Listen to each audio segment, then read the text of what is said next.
mile has been well named. Cram and Co. next to the outside.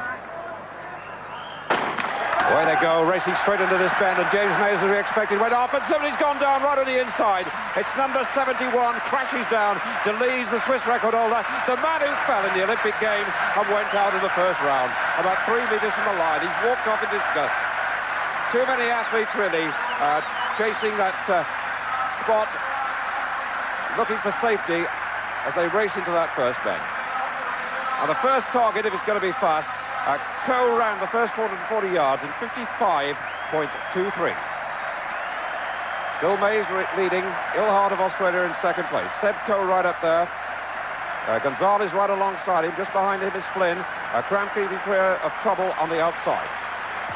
And isn't this the problem of the pacemaker, David, where James Mays has set off, Hillard's the only man that's gone with him, Steve Cram is beginning to go, but if Mays goes too fast, they won't want to follow because the race is more important than the record. And that's absolutely true of the two British contenders, the main contestants here. They want the race more than the record, and so if that pacemaker, James Mays, who's gone off, has gone off too fast, then the record may not be on, but there's still one tremendous race to come. Time for the first lap, just over 56 seconds, a bit slower than Seb Co's first 440 yards, but Cram has got himself involved in this race right away, and he's not letting the pacemakers get away either. So he's stating his case already. Looks to me as if Steve Cram is going to tackle this race from the front and say to Seb Co and the rest, chase me, catch me if you can. So as they come around to complete 2 laps, Mays leads. Ilhart of Australia in second place. Steve Cram of Great Britain third. Bile of Somalia fourth. Co of Great Britain fifth. And in sixth place is Gonzalez of Spain. Seventh is Scott of America. Eighth is Flynn. And ninth is Walker. 153.82 at 880 yards. And that is only just outside the place that Co hit the halfway mark in. Still Mays leading. Ilhart in second place. Cram is third. Seb Co 4. Gonzalez 5.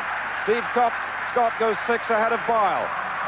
As they come round now with 1.5 laps to go, and the lap mark is showing 2 at the moment, but they're wrong.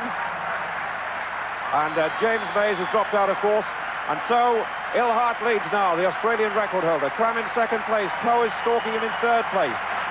Fourth at the moment is Gonzalez, the Spanish record holder, and fifth, the American record holder, Steve Scott, with John Walker improving, and so too is Flynn as they come round to the bell this time.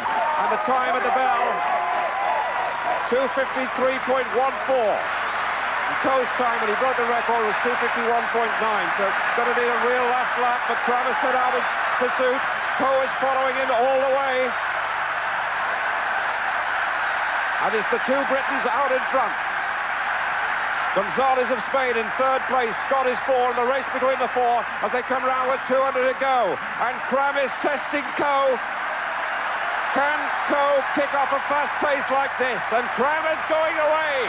He's now 5 meters clear, and Co is beaten. And Co relaxes. He knows that Cram is away and gone. And the world champion, the European champion, the Commonwealth champion, the world record holder at 1,500 meters, majestically comes striding away. This time, is it to crack the world record? Yes, it is. 3:46.3. Gonzalez second, Co third, Scott 4, Bile 5, Water 6, Flynn 7, Khalifa 8, and Aragon 9. 3:46.3.